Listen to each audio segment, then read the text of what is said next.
La présidente de la Tanzanie, Samia Suluhu Hassan, s'est exprimée pour la première fois sur la coupure d'Internet de 6 jours imposée après l'élection contestée d'octobre, une période marquée par les pires violences post-électorales du pays depuis des décennies. S'exprimant jeudi dans la capitale Dodoma, Hassan a exprimé sa sympathie aux diplomates et aux ressortissants étrangers touchés par la coupure, affirmant que le gouvernement veillerait à ce que cela ne se reproduise plus.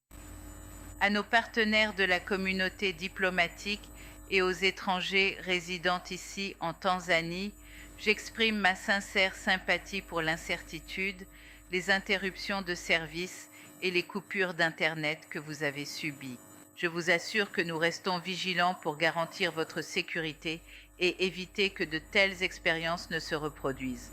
Nous reconnaissons les défis posés par les troubles et la violence le jour du scrutin, et peu après, notre réponse était essentielle pour maintenir l'ordre constitutionnel et assurer la sécurité de tous les citoyens et de la communauté diplomatique.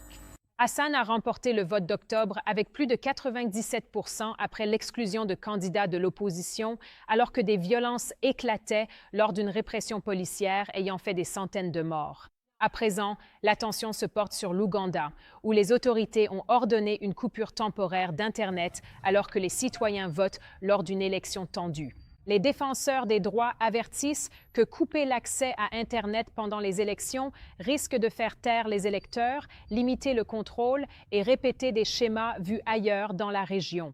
Alors que l'Ouganda vote, l'expérience de la Tanzanie rappelle comment les coupures numériques peuvent façonner et assombrir la démocratie en Afrique de l'Est.